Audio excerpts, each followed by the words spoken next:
അപ്പോൾ ശബരിമലയെ കുറിച്ചും മറ്റേ 2-3 കാര്യങ്ങളെ കുറിച്ച് എനിക്ക് കുറച്ച് ഒരു നോളജ് ഉണ്ടെന്ന് ഞാൻ ആദ്യം പറയാൻ ആഗ്രഹിക്കുന്നു. മുഖ്യമന്ത്രിന്റെ പോലെ ഒരു വിദ്വാൻ ആവാൻ എനിക്കൊരു താല്പര്യമില്ല. കാൾ മാർക്സും ദാസ് ക്യാപിറ്റലും വായിച്ച് പഠിച്ച് ഒരു കമ്മ്യൂണിസ്റ്റ് വിദ്വാൻ ആവാൻ എനിക്കൊരു ആഗ്രഹമില്ല. പക്ഷേ വികസനം, വികസിത കേരളം, നമ്മുടെ ഒരു പുതിയൊരു ഭാവി സൃഷ്ടിക്കാൻ ഒരു കാഴ്ചപ്പാടും അതെല്ലാം എൻ്റെ അടുത്ത് കൃത്യമായിട്ടുണ്ടെന്ന് ഞാൻ ഇന്ന് കൃത്യമായി പറയാൻ ആഗ്രഹിക്കുന്നു. ഇന്നലെ ബഹുമാനപ്പെട്ട മുഖ്യമന്ത്രി 5 ഇഷ്യൂസ് മുമ്പോട്ട് വെച്ചു. അത് പറഞ്ഞത് അയ്യപ്പ സംഗമം 8 സെപ്റ്റംബറിൽ വരാൻ പോകുന്ന അയ്യപ്പ സംഗമത്തെ കുറിച്ചാണ് അദ്ദേഹം പറഞ്ഞത്. ആദ്യം അദ്ദേഹം പറഞ്ഞു, ഇതൊരു റെസ്പോൺസ് ആയിരുന്നു അദ്ദേഹത്തിന്റെ. ഞങ്ങൾ പാർട്ടി, ഞാൻ ഒരു 4 ദിവസം മുമ്പ് ഒരു പോസ്റ്റ് ഇട്ടു. ഞങ്ങളുടെ അഭിപ്രായം, ഈ സ്റ്റാലിൻ വരാൻ പോകുന്ന ഒരു ന്യൂസ് കേട്ടപ്പോൾ ഞങ്ങളുടെ അഭിപ്രായം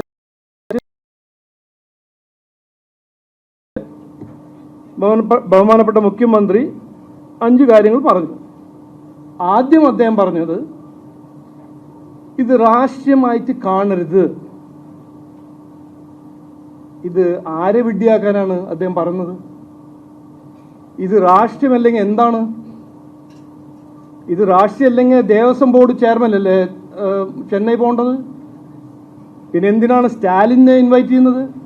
സ്റ്റാലിൻ എപ്പോഴാണ് അയ്യപ്പൻ ഭക്തനായത്? ഇത് രാഷ്ട്രീയമാണ്. ഇത് രാഷ്ട്രീയമായിട്ടാണ് ജനങ്ങൾ കാണുന്നത്.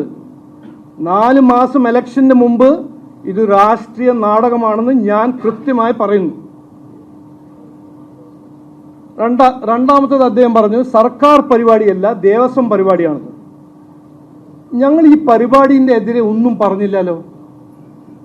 അയ്യപ്പ സംഗമം ദേവസ്വം അത് നടത്തുകയാണെങ്കിൽ നടക്കട്ടെ. 10 കൊല്ലം ഈ ദേവസ്വം ഭക്തന്മാർക്ക് ശബരിമലയിൽ ഒരു അടിസ്ഥാന സൗകര്യം ചെയ്യാത്തൊരു ദേവസ്വം, ഭക്തന്മാർക്ക് ഒരു സർവീസോ ഒരു ഗുണവും ചെയ്യാത്തൊരു ദേവസ്വം ഇന്ന് ഇലക്ഷന് മുമ്പ് 4 മാസം മുമ്പ് ഒരു അയ്യപ്പൻ സംഘം നടപ്പിലാക്കണമെങ്കിൽ ചെയ്യട്ടെ. അതിനെക്കുറിച്ച് ഞങ്ങളൊന്നും പറഞ്ഞില്ലല്ലോ. ഞങ്ങൾ പറഞ്ഞത്, ആ അയ്യപ്പ സംഗമം അയ്യപ്പ ഭക്തന്മാർ വരുന്ന സ്ഥലത്ത്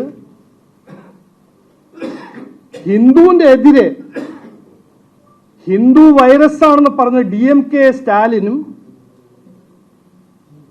അയ്യപ്പ ഭക്തന്മാരെ ദ്രോഹിച്ച CPM മുഖ്യമന്ത്രി അവിടെ പോവാൻ പാടില്ല.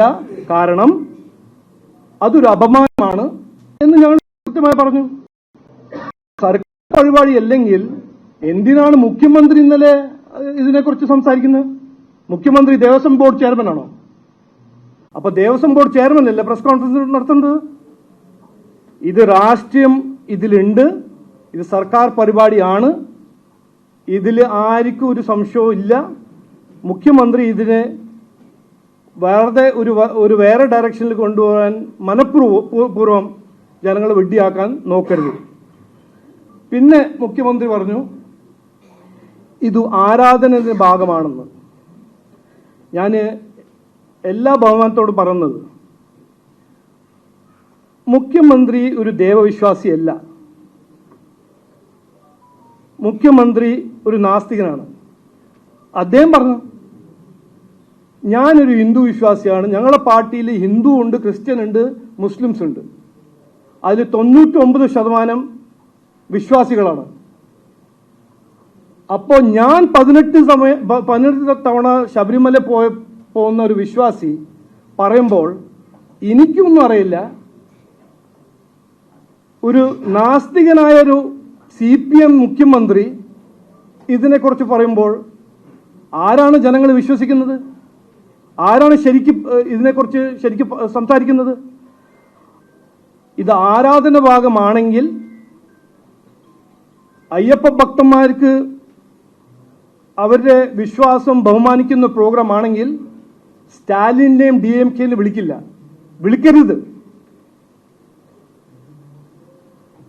ഭക്തന്മാര് ഞങ്ങളാണ്. ഞങ്ങൾ പറയുമ്പോൾ അതിനെക്കുറിച്ച് കേൾക്കുക, ഞങ്ങളുടെ സെൻസിറ്റിവിറ്റീസിനെ കുറിച്ച് മനസ്സിലാക്കുക. ഒരു വിശ്വാസി അല്ലാത്ത മുഖ്യമന്ത്രിയാണോ ഈ പ്രോഗ്രാം നടത്തേണ്ടത്? അല്ല, ഇതും മുഖ്യമന്ത്രിക്ക് മനസ്സിലാവുന്നില്ലെങ്കിൽ, എൻ്റെ ഭാഷ മനസ്സിലാവുന്നില്ലെങ്കിൽ, എൻ്റെ ഫേസ്ബുക്ക് പോസ്റ്റിൽ അദ്ദേഹത്തിന് മനസ്സിലാവുന്നില്ലെങ്കിൽ ഞാനൊരു ചോദ്യം ചോദിക്കട്ടെ. നമ്മുടെ നാട്ടിന് മുസ്ലിം സമുദായത്തിൻ്റെ എതിരെ ആരെങ്കിലും ഏതെങ്കിലും ഒരു നേതാവ് എന്തെങ്കിലും പറഞ്ഞാൽ മുഖ്യമന്ത്രി ഒരു മുസ്ലിം വിശ്വാസിന്റെ പ്രോഗ്രാമിൽ അവരെ ഇൻവൈറ്റ് ചെയ്യോ? അതൊരു ചോദ്യമല്ലേ, ചോദിക്കേണ്ട ഒരു ചോദ്യമല്ലേ? അതിന്റെ മറുപടി മുഖ്യമന്ത്രി തരട്ടെ. അപ്പൊ വിശ്വാസികൾ ഇത് പറയുമ്പോൾ ഞങ്ങൾ ഇതെല്ലാം അപമാനം കണ്ട് എത്രയോ ആയിരക്കണക്കിന് വിശ്വാസികളെ കേസും ജയിലിൽ ഇട്ട് പോലീസ് വയലൻസ് സഹിച്ച വിശ്വാസികളെ കുറിച്ച് നമ്മൾ മറന്നിട്ടുണ്ടോ? ഞങ്ങൾ മറന്നിട്ടില്ല. മുഖ്യമന്ത്രി മറന്നിട്ടുണ്ടോ എന്നറിയില്ല. അത് മറക്കാൻ സമ്മതിക്കില്ല. അപ്പോൾ മുഖ്യമന്ത്രി ഇതിനെക്കുറിച്ച് ജനങ്ങളെ വിഡ്ഢിയാക്കാൻ ഈ ശ്രമം നടത്തരുതെന്നാണ് ഞങ്ങളുടെ ഒരു അഭ്യർത്ഥന. രാഷ്ട്രീയമാണെങ്കിൽ പറയണം, ഞങ്ങൾ രാഷ്ട്രീയം ഹിന്ദു വോട്ട് ബാങ്ക് തേടാനാണ് ഞങ്ങൾ ഇറങ്ങിയിരിക്കുന്നത്. ഇത്ര കൊല്ലം കഴിഞ്ഞിട്ട് ഇപ്പോൾ ഞങ്ങൾക്ക് മറ്റേ വോട്ടൊന്നും കിട്ടുന്നില്ല. അപ്പോൾ അതിനു വേണ്ടി ഞങ്ങൾ ഈ പ്രോഗ്രാം നടത്തുന്നു. പറയട്ടെ. പിന്നെ മുഖ്യമന്ത്രി വേറെ കാര്യം പറഞ്ഞ് വിരട്ടരുതെന്ന്. ആ രാഷ്ട്രീയം ഞങ്ങളല്ല ചെയ്യരുത്. ഇത് CPMന്റെ രാഷ്ട്രീയമാണ്. ഈ ഭീഷണിപ്പെടുത്തുക, പേടിപ്പിക്കുക, ത്രെട്ടൻ ചെയ്യുക, വിരട്ടന്റെ രാഷ്ട്രീയം ഞങ്ങൾ അങ്ങനെ ചെയ്യുന്നില്ല. ഞങ്ങൾ കൃത്യമായി ഞങ്ങളുടെ കാഴ്ചപ്പാടും ഞങ്ങളുടെ ഒരു വ്യൂസ് ഞങ്ങൾ മുമ്പോട്ട് വയ്ക്കുന്നു. വേറെ ഒന്നും ഞങ്ങൾ പറഞ്ഞില്ലല്ലോ. സ്റ്റാലിൻ വരാൻ പാടില്ല എന്ന് ഞങ്ങളുടെ ഒരു അഭ്യർത്ഥന, ഞങ്ങളുടെ ഒരു ആഗ്രഹം. കാരണം കൃത്യമാണ്, ഇദ്ദേഹം സ്റ്റാലിനും ഉദയനിധി സ്റ്റാലിനും DMK പാർട്ടി ഹിന്ദുവിന്റെ എതിരെ എത്രയോ കാര്യങ്ങൾ പറഞ്ഞതല്ലേ. അപ്പൊ എന്തിനാണ് അവര് ഭക്തന്മാരുടെ ഒരു അയ്യപ്പ സംഘത്തിന് വിളിക്കുന്നത് ചീഫ് ഗസ്റ്റ് ആയിട്ട്? അവിടുത്തെ ഒരു സെക്രട്ടറിനെ വിളിച്ചാൽ പോരെ? അവിടുത്തെ ഒരു ബ്യൂറോക്രാറ്റിനെ വിളിച്ചാൽ പോരെ? ഇതെല്ലാം ഒരു ഇന്ത്യ മുന്നണിന്റെ രാഷ്ട്രീയം. പിന്നെ അവസാനം, രാജീവ് ചന്ദ്രശേഖറിന് കേരളത്തിനെ കുറിച്ചൊന്നും അറിയില്ല. ഓക്കെ, സമ്മതിച്ചു. ഞാൻ പിണറായി വിജയൻ പോലെ ഒരു വിദ്വാനല്ല, സമ്മതിച്ചു.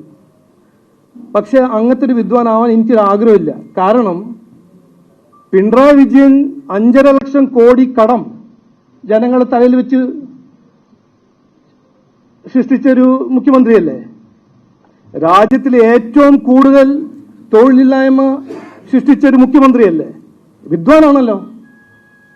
വിലക്കയറ്റം ഏറ്റവും കൂടുതൽ രാജ്യത്തിൽ എവിടെയാ? നമ്മുടെ സംസ്ഥാനത്തിലല്ലേ. ഇതെല്ലാം ചെയ്യുമ്പോൾ അതിൻ്റെ ഒപ്പം വിശ്വാസിയല്ല, ദേവവിശ്വാസിയല്ല, എന്നിട്ടും ശബരിമലയെ കുറിച്ച് 18 തവണ പോയ ഒരു ശബരിമല ഭക്തൻ ഇനി ഒന്നും അറിയില്ല എന്ന് പറഞ്ഞ് നടക്കുന്ന ഒരു മുഖ്യമന്ത്രിയാണ് ബഹുമാനപ്പെട്ട പിണറായി വിജയൻ സാർ. അപ്പോൾ ഞാൻ ദാസ് ക്യാപിറ്റലിന്റെ വിദ്വാനാവാൻ എനിക്കൊരു ആഗ്രഹമില്ല, താല്പര്യമില്ല എന്ന് കൃത്യമായിട്ട് ഞാൻ നമ്മുടെ ബഹുമാനപ്പെട്ട മുഖ്യമന്ത്രിയോട് പറയുന്നു. പക്ഷേ ഞാനൊരു വിശ്വാസിയാണ്. ഞങ്ങളുടെ പാർട്ടിയിൽ എത്രയോ ആയിരക്കണക്കിന് വിശ്വാസികളുണ്ട്. ഈ സംസ്ഥാനത്തിൽ എത്രയോ ലക്ഷക്കണക്കിന് വിശ്വാസികളുണ്ട്. അവരുടെ പേരിൽ ഞങ്ങളിത് പറയുമ്പോൾ ഇതിനെക്കുറിച്ചൊരു റെസ്പെക്റ്റ് കൊണ്ട് കാണുക. ഞങ്ങൾ ചോദിക്കുന്ന കാര്യങ്ങളൊന്ന് പഠിച്ച് ചെയ്യുക. ഇതിന് മുമ്പ് ചെയ്ത അപമാനങ്ങൾ ഇനിയും ചെയ്യരുത് എന്നാണ് ഞങ്ങളുടെ ഒരു അഭ്യർത്ഥന. ഇത് പറഞ്ഞ് ഞാൻ വാക്ക് ചുരുക്കുന്നു. ഇനി രാജേട്ടൻ സംസാരിക്കും. Thank you.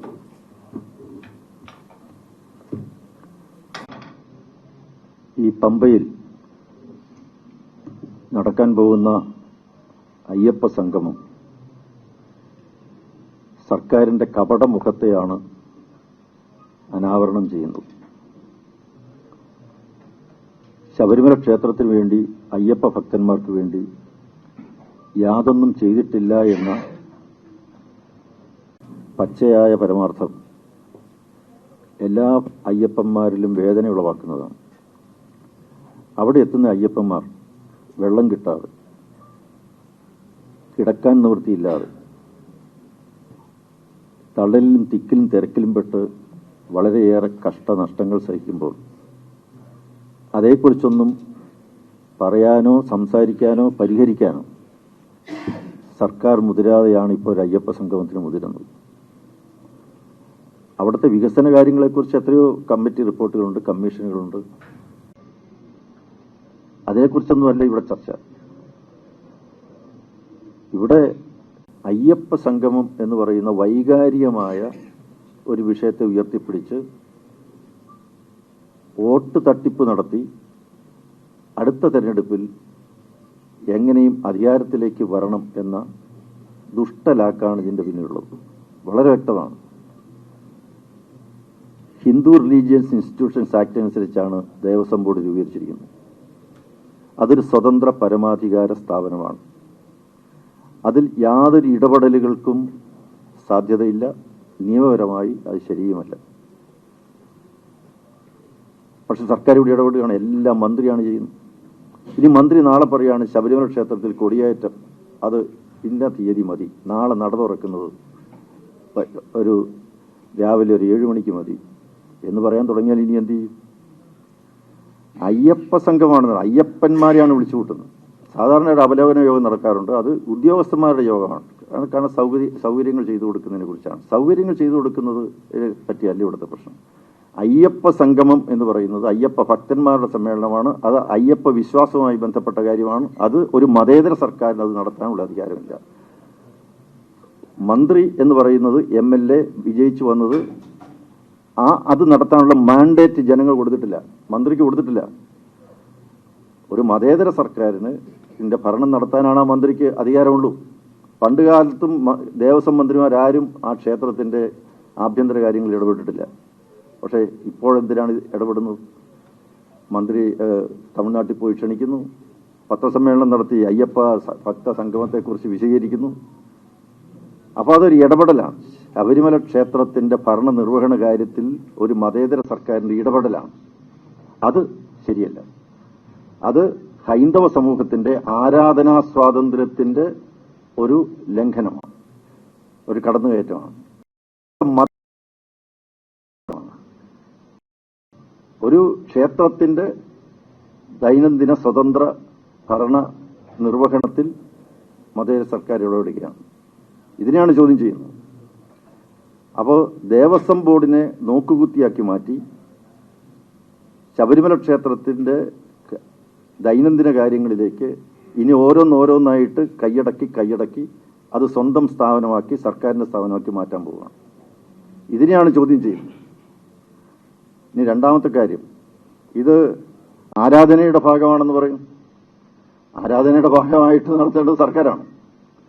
അവിടെ മന്ത്രിക്ക് എന്ത് സ്ഥാനം? ആരാധനയുടെ ഭാഗമായിട്ടാണ് തന്ത്രിമുഖ്യനുണ്ട്, പന്തളം കൊട്ടാരമുണ്ട്, അല്ലെങ്കിൽ ഭക്തജന സംഘടനകളുണ്ട്, നിരവധി ആൾക്കാരുണ്ട്, ഗുരുസ്വാമിമാരുണ്ട്, എത്രയോ ആരാധനയുമായി, വിശ്വാസവുമായി, ആചാര അനുഷ്ഠാനങ്ങളുമായി ബന്ധപ്പെട്ട് നിൽക്കുന്നവരൊക്കെ ഉണ്ടല്ലോ. അതിനെല്ലാം മറികടന്ന് അതുമായിട്ടൊന്നും സ്പർശിക്കാതെ ഇവിടെ ഏകപക്ഷീയമായി ഒരു അയ്യപ്പ സംഗമം നടത്തുകയാണ് അവർ. ഇനി വികസനത്തിന് വേണ്ടി കുറെ പണം കിട്ടും എന്ന് പ്രതീക്ഷിച്ചാണെങ്കിൽ അതിനൊക്കെ അവിടെ ക്രമീകരണ പ്രവർത്തനങ്ങളുണ്ട്, വികസന പദ്ധതികൾ ധാരാളമുണ്ട്. എന്താ നടപ്പാക്കാത്തത്? എന്താ പദ്ധതി ഇല്ലാഞ്ഞിട്ടാണോ? നടപ്പിലാക്കുന്നതിനെ കുറിച്ച് അവിടെ വ്യവസ്ഥയില്ലാഞ്ഞിട്ടാണോ? എക്കോ സ്മാർട്ട് പദ്ധതി അവിടെയുണ്ട്. അതുപോലെ തന്നെ ഹൈക്കോടതി കൊടുത്തിരിക്കുന്ന നിർദ്ദേശങ്ങളുണ്ട്. ഇതേക്കുറിച്ച് അന്വേഷണം നടത്തിയിരിക്കുന്ന ജസ്റ്റിസ് ചന്ദ്രശേഖരൻ കമ്മീഷൻ റിപ്പോർട്ടുണ്ട്. എന്താണ് ചെയ്യേണ്ടതെന്നുള്ളതിനെ കുറിച്ച് വ്യക്തമാണ്. അതങ്ങ് ചെയ്താൽ പോരെ? അതൊന്നും ചെയ്യുന്നില്ലല്ലോ. ചെയ്യാതെ ഇത് ഇങ്ങനെയാണോ ഇപ്പോൾ തട്ടിക്കൂട്ടി ഒരു വലിയ സമ്മേളനം, ഒരു സംഗമം നടത്തുന്നതിന്റെ പിന്നിലെ ഗൂഢലക്ഷ്യം എന്താണ്? അതിനാണ് ചോദ്യം ചെയ്യുന്നത്. അവിടെ ചെയ്യേണ്ട കാര്യങ്ങൾ എന്ത് എന്നുള്ളത് വളരെ വ്യക്തമാണ്. കേന്ദ്ര സർക്കാർ 300 കോടി രൂപ കൊടുത്തിട്ടുണ്ട്. അതൊന്നും ചെലവാക്കുന്നുമില്ല, പാഴാക്കി കളയുന്നു, ലാപ്സാക്കി കളയുന്നു. അവിടെ പണമില്ലാത്ത പ്രശ്നമില്ല, അവിടെ വികസന പദ്ധതി ഇല്ല, അങ്ങനെ പ്രശ്നമില്ല. വികസന പദ്ധതിയുണ്ട്, പണവുമുണ്ട്, സൗകര്യങ്ങളുണ്ട്, എല്ലാം ഉണ്ട്.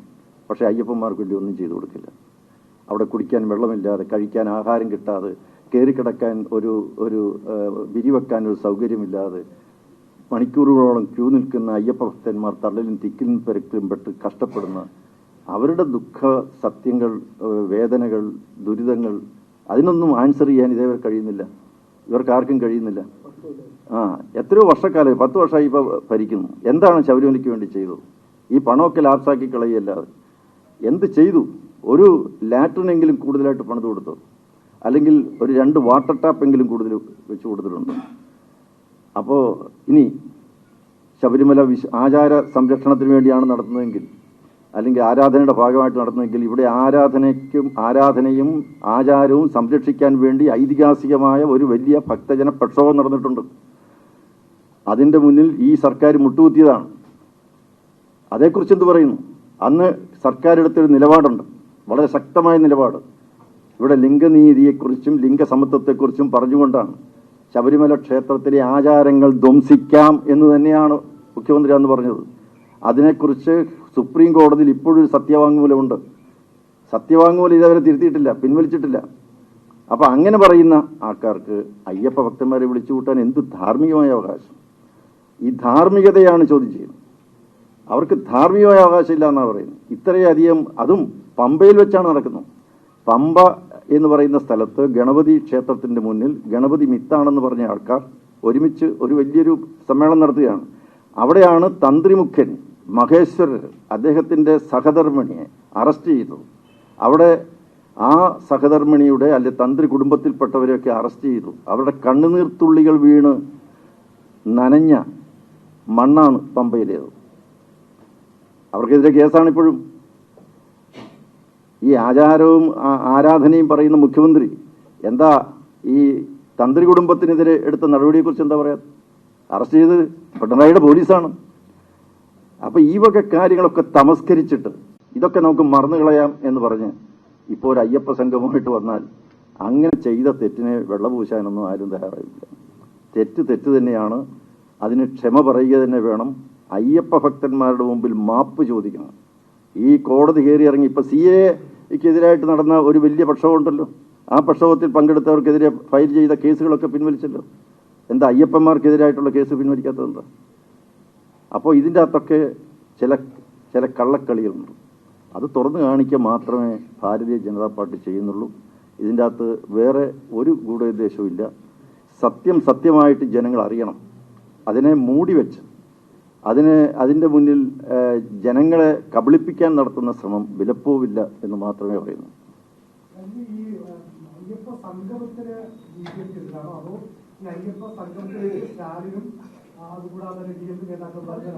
എന്റെ ആദ്യത്തെ പോസ്റ്റ് ഞങ്ങൾ റിലീസ് വായിച്ചാൽ കൃത്യമാണ്. ഞങ്ങൾ സംഘർഷത്തിനെതിരെ ഒന്നും പറഞ്ഞില്ല. ഇവര് വരാൻ പാടില്ല എന്നല്ല അവർക്ക് ധാർമ്മികമായ അവകാശമില്ലെന്നാ പറയുന്നത്. ഇവർക്ക് ഈ രാഷ്ട്രീയക്കാർക്കില്ല, ധാർമ്മിക അവകാശമില്ല. അവരല്ലേ അതെല്ലാം ചെയ്തത്.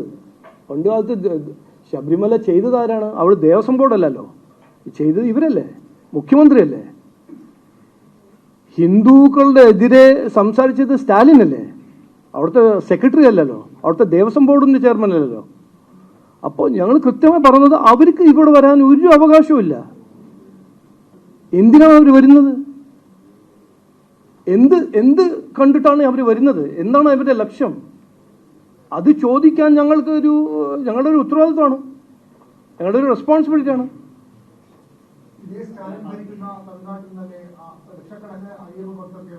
ഞങ്ങൾ ഭക്തന്മാരുടെ എതിരെയല്ല എന്ന് ഞാൻ പറഞ്ഞല്ലോ. അപ്പൊ അവരൊരു സെക്രട്ടറി ഇല്ല, അവിടെ ഗവൺമെന്റിന്റെ സെക്രട്ടറി ഇല്ലേ, ദേവസ്വം ബോർഡ് ചെയർമാൻ ഇല്ലേ? എന്തിനാണ് സ്റ്റാലിൻ ഒരു വശത്ത് സ്റ്റാലിൻ ഹിന്ദുക്കളുടെ എതിരെ പറയാ, എന്നിട്ട് അവിടുന്ന് ഭക്തന്മാർ വരുമ്പോ സ്റ്റാലിനാണ് ചീഫ് ഗസ്റ്റ് ആവേണ്ട ഇവിടെ? അല്ല, നിങ്ങൾ തന്നെ ഇതിനെക്കുറിച്ച് ചിന്തിക്കൂ. ഇതില് ഒരു ലോജിക് ഉണ്ടോ? അതെ അതെ ഉൾപ്പെടെ സംസ്ഥാന സർക്കാരിന്റെ എല്ലാ സംവിധാനങ്ങളും ഉണ്ട്. മറ്റ് സംസ്ഥാനങ്ങളുമായി ബന്ധപ്പെട്ടിട്ടാണ് അത് പരിപാടി നടത്തുകയും ചെയ്തത് എല്ലാ കാലത്തും. അപ്പോൾ സ്വാഭാവികമായി ഇങ്ങനെ ഒരു സംഗമം സംഘടിപ്പിക്കുമ്പോൾ അവിടുത്തെ മുഖ്യമന്ത്രിമാർ, മറ്റ് സംസ്ഥാനങ്ങളിലെ മന്ത്രിമാർ, ദേവസ്വം മന്ത്രിമാർ ഉൾപ്പെടെയുള്ളവർ പങ്കെടുക്കുന്ന എന്താണ്? അത് തെറ്റെന്താണെന്ന് ഞാൻ പറഞ്ഞല്ലോ. ഇതെല്ലാം ഞങ്ങൾ രാമായണം പറഞ്ഞു കഴിഞ്ഞിട്ട് ആരാണ് ശ്രീരാമൻ എന്ന് ചോദിച്ചാൽ ഞാൻ എന്ത് പറയാനാ? ഇത് രാജേട്ടനും പറഞ്ഞു, ഞാനും പറഞ്ഞു. ഒരു ഉദയനിധി സ്റ്റാലിൻ ഹിന്ദു സമുദായത്തിന്റെ എതിരെ എന്തെല്ലാം പറഞ്ഞു ഞാനിപ്പോൾ റിപ്പീറ്റ് ചെയ്യണോ? എന്നിട്ട് അവർ ബസ് ഓർഗനൈസ് ചെയ്തു, അതുകൊണ്ട് അവർ അയ്യപ്പ സംഘത്തിൽ വരുന്ന അതൊരു ലോജിക്കാണോ? അത് എന്താണ് ഇത് അതിനൊരു ഉത്തരം. ഞാനും അങ്ങനെയൊന്നും പറഞ്ഞല്ല, ഞാൻ അതൊന്നും പറഞ്ഞല്ല. അവര് വരട്ടെ, അല്ലല്ല അവര് വരട്ടെ, അവര് പങ്കെടുക്കണ്ടെന്ന് ഞങ്ങൾ പറഞ്ഞല്ലോ. ഞങ്ങൾ എന്താ പറഞ്ഞത്? സ്റ്റാലിന്റെ പേരെടുത്തു, DMKന്റെ പേരെടുത്തു, CPMന്റെ പേരെടുത്തു, പിണറായി വിജയൻജിന്റെ പേരെടുത്തു, മറ്റൊരു പേരൊന്നും എടുത്തില്ലല്ലോ. ഞാൻ ഇതിനകത്ത് അല്ല ആ ചോദ്യം അല്ലല്ല, നാസ്തികളായ ആൾക്കാർ എനിക്കൊന്നും അറിയില്ല എന്ന് പറയാൻ പാടില്ല.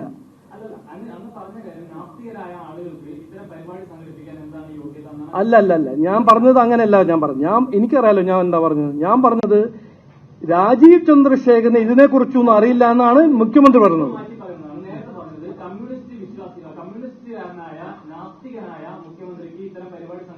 ഞാൻ അത് പറഞ്ഞില്ല.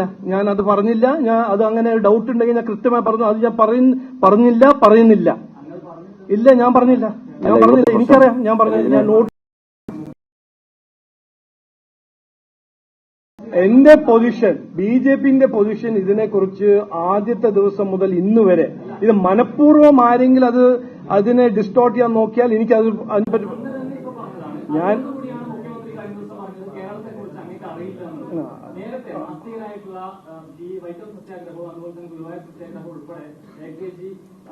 കൃഷ്ണപിള്ള അടക്കമുള്ള ആളുകൾ അടികൊണ്ടിട്ടാണ്, നാസ്തികരായിട്ടുള്ള ആളുകൾ അടികൊണ്ടിട്ടാണ് സാധാരണക്കാരായ ആളുകൾക്ക് അമ്പലത്തിൽ കയറാൻ കഴിഞ്ഞത്. അല്ല, അത് നിങ്ങളുടെ അഭിപ്രായമാണെങ്കിൽ നിങ്ങൾ ഓക്കെ. എന്റെ അഭിപ്രായം ഞാൻ പറയുന്നു. അത് നിങ്ങളുടെ അഭിപ്രായം എന്നെ കൺവിൻസ് ചെയ്യാൻ നോക്കണ്ട. ഞാൻ പറഞ്ഞു. ഞാനൊരു വിശ്വാസിയാണ്. ശബരിമലയും അയ്യപ്പ ഭക്തന്മാരെ കുറിച്ച് ഞാൻ പറയുമ്പോൾ ഈ ദൈവവിശ്വാസം ഇല്ലാത്ത മുഖ്യമന്ത്രി എനിക്കൊന്നും അറിയില്ല എന്ന് പറയാൻ പാടില്ല എന്നാണ് ഞാൻ പറയുന്നത്. അതാണ് ഞാൻ പറയുന്നത്. അല്ല, ഇതിന്റെ അകത്ത് രണ്ട് രീതിയിൽ കേട്ടോ.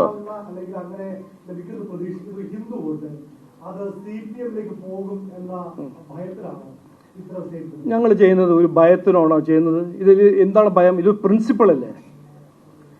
സ്റ്റാലിന്റെ എതിരെ ഞങ്ങൾ പറയുമ്പോൾ എന്ത് ഭയം? ഇതൊരു പ്രിൻസിപ്പിൾ അല്ലേ? ഇത് നടന്ന ഒരു കാര്യമല്ലേ? അല്ല, അയ്യപ്പൻ ഭക്തന്മാരെ ദ്രോഹിച്ചിട്ടില്ലേ ഇവിടെ? നമ്മൾ മറന്നുവോ? ഇതിന്റെ അകത്ത് ഒരു പ്രധാനപ്പെട്ട കാര്യം ആരാധനയുടെ ഭാഗമായിട്ടാണെന്ന് പറഞ്ഞു. ആരാധനയുടെ ഭാഗമായിട്ടാണെന്ന് പറഞ്ഞാൽ ഇത് വിശ്വാസത്തിന്റെ ആണ്. ഈ സംരക്ഷണം, ഈ സംഗമം വിശ്വാസത്തിന്റെ ഭാഗമായിട്ടാണ്. വിശ്വാസി അല്ലാത്തവരെ സംഘടിപ്പിക്കുന്നത്. വൈക്കം സത്യാഗ്രഹത്തിന്റെ കാര്യം പറഞ്ഞു, അത് റോഡിലൂടെ നടക്കാനുള്ള സ്വാതന്ത്ര്യത്തിന് വേണ്ടിയാണ്. ഗുരുവായൂർ സത്യാഗ്രഹം ക്ഷേത്രത്തിന്റെ ഉള്ളിൽ പ്രവേശിക്കാനാണ്. അത് വിശ്വാസികൾ തന്നെ നടത്തിയതാണ്. അത് കേരളപ്പയ്യയുടെ നേതൃത്വത്തിൽ. അന്ന് AK ഗോപാലൻ, അന്ന് കമ്മ്യൂണിസ്റ്റ് അല്ല, അന്ന് അദ്ദേഹം വോളണ്ടിയർ ക്യാപ്റ്റനായിരുന്നു. വിശ്വാസികൾ നടത്തിയ സമരമാണ്. അല്ല, ഞാൻ പറഞ്ഞോട്ടെ. ആറ്റുകാൽ ഞാൻ പറയാം ഇതിനെ രണ്ടും രണ്ടായിട്ട് കാണണം. അവിടെ എത്തുന്ന ആളുകൾക്ക് ആവശ്യമായിട്ടുള്ള ഭൗതിക സൗകര്യങ്ങൾ ചെയ്തു കൊടുക്കാൻ സർക്കാരിന് ബാധ്യതയുണ്ട്. അത് പള്ളിയിലാണെങ്കിലും എവിടെയാണെങ്കിലും ഉണ്ട്. നല്ല റോഡ് ഉണ്ടാക്കി കൊടുക്കണം, ബസ് അനുവദിച്ചു കൊടുക്കണം, ഇതെല്ലാം കൊടുക്കണം, ഇതെല്ലാം ചെയ്തു കൊടുക്കേണ്ടതാണ്. പക്ഷെ ഇവിടെ ഇത് ആരാധനയുടെ ഭാഗമാണെന്ന് മുഖ്യമന്ത്രി പറയുന്നത്. അപ്പം ഇത് വിശ്വാസത്തിൻ്റെതായിട്ടൊരു പ്രശ്നമാണ്. അപ്പം വിശ്വാസത്തെ ധ്വംസിച്ച ആളാണ്. നിരവധി ആളുകൾ അതിന്റെ പീഡനം ഇപ്പോഴും കഷ്ടപ്പാടും ബുദ്ധിമുട്ടും അനുഭവിച്ചുകൊണ്ടിരിക്കുകയാണ്. കോടതി കയറിയിരിക്കൊണ്ടിരിക്കുകയാണ്. തന്ത്രിമുഖ്യന്റെ സഹധർമ്മിണിയെ പോലും അറസ്റ്റ് ചെയ്തത്. കാരണം എന്താണ്? അത് വിശ്വാസത്തെ ഖനിക്കാൻ വേണ്ടി തന്നെയാണ്. അപ്പം അങ്ങനെയുള്ള ഒരാൾ ഇത് നടത്തുമ്പോൾ അതിനെ ചോദ്യം ചെയ്യും. അങ്ങനെ ഒരാൾ നടത്തുമ്പോൾ നിങ്ങളിൽ അതിൽ ആത്മാർത്ഥത ഇല്ല എന്ന് പറയേണ്ടി വരും. അതിന് നിങ്ങൾക്ക് ധാർമ്മികമായ ഇല്ല എന്ന് പറയേണ്ടി വരും. അതിൽ ധാർമ്മികത ഇല്ലെന്ന് പറയേണ്ടി വരും. അതേ പറയുന്നുള്ളൂ. അല്ലാതെ ഇപ്പോൾ അയ്യപ്പ ഭക്തന്മാർക്ക് സൗകര്യം ചെയ്തു കൊടുക്കരുതെന്നല്ല. പക്ഷെ സൗകര്യം ചെയ്തു കൊടുക്കാൻ നിർദ്ദേശിച്ച കമ്മീഷൻ റിപ്പോർട്ടുകൾ അവിടെ വെറുതെ കിടക്കുകയാണ്, ചവറ്റുകൊട്ടേ കിടക്കുകയാണ്. കേസ് പല കോടതികളും പറഞ്ഞിരിക്കുന്ന വിധികളിൽ ഒന്നും നടപ്പിലാക്കിയിട്ടില്ല. എക്കോസ്മാർട്ട് പോലെ ലക്ഷക്കണക്കിന് രൂപ ചെലവഴിച്ച് നടത്തിയ വികസന പദ്ധതികൾ ഒരു അവിടെ കിടക്കുകയാണ്.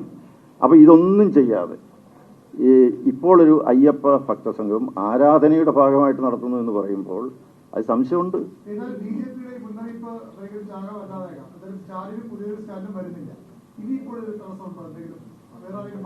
അല്ലെന്ന് ഞാൻ അതെ ക്ഷണിച്ചല്ലോ.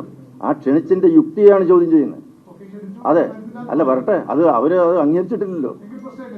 അല്ല പ്രശ്നം അല്ലെന്ന് അല്ല അല്ല ഈ ആരാധനയുടെ ഭാഗമായി ഒരു മതേതര സർക്കാരിന് ഇത് നടത്താൻ ധാർമ്മികമായി എന്താ അവകാശം?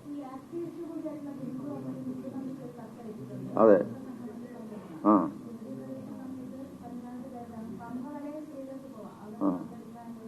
അല്ല അതേ സംബന്ധിച്ച് നിലപാട് മുഖ്യമന്ത്രി വ്യക്തമാക്കട്ടെ. കഴിഞ്ഞ പ്രക്ഷോഭകാലത്ത് എല്ലാവിധ സംരക്ഷണവും കൊടുത്ത് വേഷം മാറ്റി അവിടെ കൊണ്ടുപോയി തൊഴിയിച്ചല്ലോ. അത് തൊഴിയിച്ചതാരാണ്? അതും മുഖ്യമന്ത്രി തന്നെയല്ലേ. ആ മുഖ്യമന്ത്രിക്ക് അയച്ചിരിക്കുന്ന കത്തിന്റെ മറുപടി മുഖ്യമന്ത്രി പറയട്ടെ. ആ ആ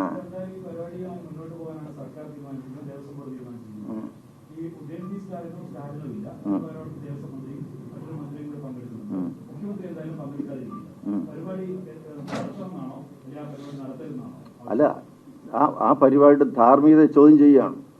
അതിന് ഉത്തരം പറയട്ടെ.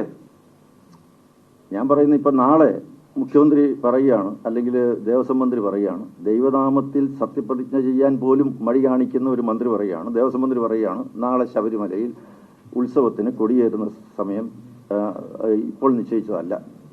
ഇവിടെ തന്ത്രിയാണോ മന്ത്രിയാണോ ക്ഷേത്രത്തെ സംബന്ധിച്ചിടത്തോളം പ്രധാനപ്പെട്ട ആൾ തന്ത്രി അല്ല. ഞാൻ ചോദിക്കുക, എന്റെ ചോദ്യം അതാണ്, തന്ത്രിയാണോ മന്ത്രിയാണോ? ക്ഷേത്രത്തിന്റെ ആരാധന കേക്ക് ഞാൻ പറയുന്നത് അല്ല അല്ല അല്ല നിങ്ങളതിൽ ബേജാറാകണ്ട. ഞാൻ പറഞ്ഞതിന്റെ യുക്തിയാണ്. അങ്ങനെ പറയുമെന്നല്ലേ ഞാൻ പറയുന്നത്. ഇങ്ങനെ ചെയ്യുന്ന ആളുകൾക്ക് അങ്ങനെയും കൂടി ചെയ്യും എന്ന് ഈ നാട്ടിലെ ഭക്തജനങ്ങൾക്ക് ഒരു ഭയാശങ്ക ഉണ്ടായാൽ അതിന് തെറ്റ് അല്ല അല്ലല്ല അല്ലല്ല അല്ലല്ല ഞാൻ അല്ല ഞാൻ അല്ല അല്ല ഞാൻ പറഞ്ഞത് എന്റെ ഭയാശങ്കയാണ്. അത് പറയാൻ പറ്റും. ആ തെരഞ്ഞെടുപ്പ് അടുക്കുമ്പോൾ 4 മാസം മാത്രം ബാക്കിയുള്ളപ്പോൾ നടത്തുന്നതിൽ രാഷ്ട്രീയ ലക്ഷ്യമുണ്ട്. നമുക്കറിയാം, ഈ ഇലക്ഷൻ കഴിഞ്ഞ ലോക്സഭാ തെരഞ്ഞെടുപ്പിലൊക്കെ BJP-യിലേക്ക് വന്ന വോട്ടുകൾ CPM-ന്റെ വോട്ടുകളാണ്, പ്രത്യേക വിശ്വാസികളുടെ വോട്ടുകൾ. ശബരിമല വിഷയത്തിന് ശേഷം ആ വോട്ടുകൾ തിരിച്ചു പോകുമ്പോൾ ഒരു ആശങ്ക BJP-ക്ക്. അതൊന്നും എനിക്കറിയില്ല. അതിനെക്കുറിച്ച് ഞാൻ അങ്ങനെ പഠിച്ചിട്ടൊന്നുമില്ല. അത് നോക്കിയിട്ടൊന്നുമല്ല അത് പറഞ്ഞത്. ഇതൊരു അല്ല, ഇതിലൊരു ചോദ്യം ചോദിച്ചല്ലോ. ഞങ്ങളിപ്പോ ആ പ്രോഗ്രാമിനെ കുറിച്ച് എന്താണ് ഞങ്ങളുടെ ഞാൻ പാർട്ടിന്റെ ഒരു തീരുമാനം, പാർട്ടിന്റെ ഒരു അഭ്യർത്ഥന എന്നാണെങ്കിൽ നിങ്ങൾ അങ്ങനെ കണ്ടോളൂ. പിണറായി വിജയൻജി അവിടെ പോവാണെങ്കിൽ മാപ്പ് ചോദിക്കണം, കേസ് പിൻവലിക്കണം. ഇത് ചെയ്തില്ലെങ്കിൽ ഞങ്ങൾക്ക് അതൊരു സങ്കടമായിരിക്കും. അതിന് വേണ്ട കാര്യങ്ങൾ ഞങ്ങൾ ചെയ്യും. അവിടെ പോയി ആ ഹിപ്പോക്രസി, ഇരട്ടത്താപ്പ് ഞങ്ങൾ സമ്മതിക്കില്ല, ഞങ്ങൾ ആഗ്രഹിക്കുന്നില്ല. അത് ചെയ്യാൻ പാടില്ല എന്ന് കൃത്യമായി ഞാൻ ഇന്ന് പറയുന്നു, 4 ദിവസം മുമ്പേ പറഞ്ഞു, ഇനിയും പറയും. അവിടെ പോയിട്ട് ഇത് നാടകമാക്കാൻ പാടില്ല. അയ്യപ്പൻ ഭക്തന്മാരെ ഇങ്ങനെ ഒരു പൊളിറ്റിക്കൽ പോൺ ആക്കരുത് എന്നാണ് ഞാൻ കൃത്യമായി പറയുന്നത്. അത് ചെയ്യാൻ പാടില്ല. അവിടെ പോവുകയാണെങ്കിൽ പോയിക്കോട്ടെ, നോ പ്രോബ്ലം. എല്ലാവർക്കും ഒരു അവകാശമുണ്ട്. അമ്പലത്തിൽ കയറുകയാണെങ്കിൽ കയറിക്കോട്ടെ. പക്ഷേ മാപ്പ് ചോദിക്കണം. പിന്നെ ഈ കേസ് ഫയൽ ചെയ്തതല്ല പിൻവലിക്കണം. അതൊരു മിനിമം. അത് പിന്നെ പിണറായി വിജയൻജി ചെയ്യണം. പിന്നെ അവിടെ വരുന്ന DMK-ന്റെ ദേവസ്വം മിനിസ്റ്റർ ആരാണെങ്കിൽ കൃത്യമായിട്ട് അദ്ദേഹം അവിടെ വന്ന് മാപ്പ് ചോദിക്കണം. അല്ലെങ്കിൽ പിന്നെ ഭക്തന്മാരെ അപമാനിക്കരുത് എന്നാണ് ഞങ്ങളുടെ ഒരു കൃത്യമായ ഡിമാൻഡും അഭ്യർത്ഥനയും.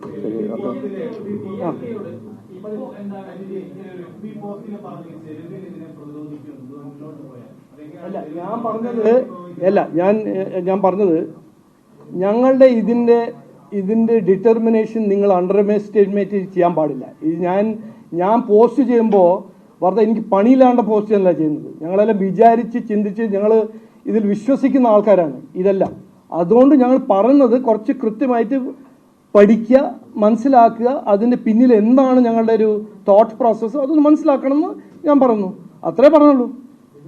അതിന് ഞങ്ങളുടെ ഇതിനെക്കുറിച്ച് ഡിറ്റർമിനേഷൻ നിങ്ങൾ അണ്ടർ എസ്റ്റിമേറ്റ് ചെയ്യരുത് എന്ന് ഞാൻ കൃത്യമായി അവിടെ പറഞ്ഞു. അത് ഇന്നും ഞാൻ പറഞ്ഞു.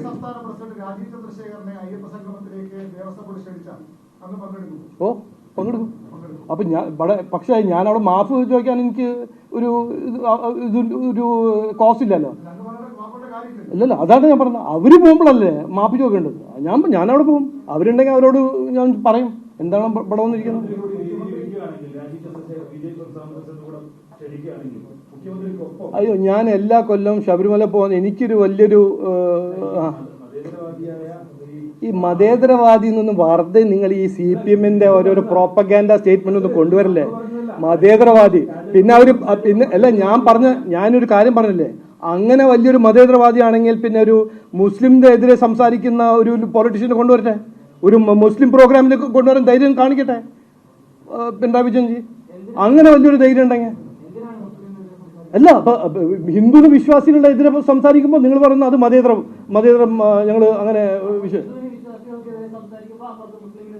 അല്ല, അങ്ങനെ രാഷ്ട്രീയം കളിക്കുകയാണെങ്കിൽ ഞങ്ങൾ പറഞ്ഞത് മനസ്സിലാവുന്നില്ലെങ്കിൽ അങ്ങനെ പറയണം.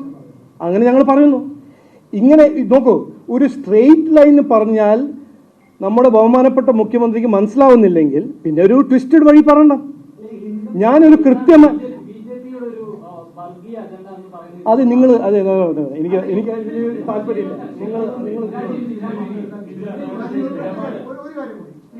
അല്ല, മനസ്സിലാവുന്നില്ലെങ്കിൽ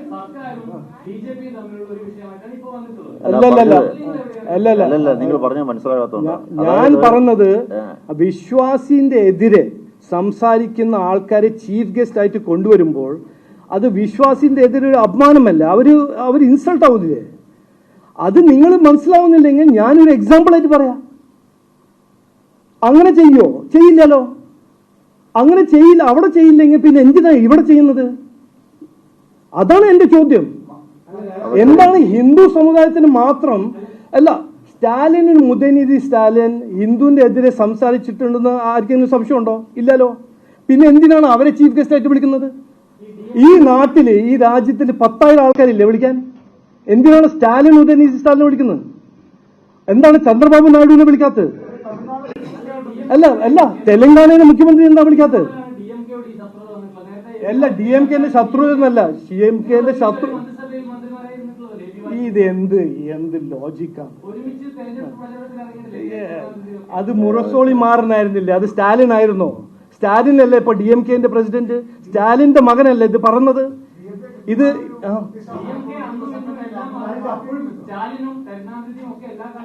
ഓക്കെ, ശരി. അപ്പൊ നമ്മിടും അങ്ങനെ ആർഗ്യുമെന്റ് ചെയ്യേണ്ട ആവശ്യമില്ലല്ലോ.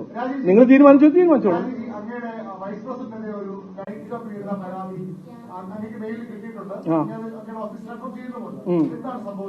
അതിനെക്കുറിച്ച് ഒരു ബോംബ്, അത് രാഹുൽ ഗാന്ധിന്റെ ആറ്റം ബോംബും VD സതീശന്റെ ബോംബും നമ്മളെല്ലാം ഒരു ലെവലിൽ കണ്ടാൽ മതി.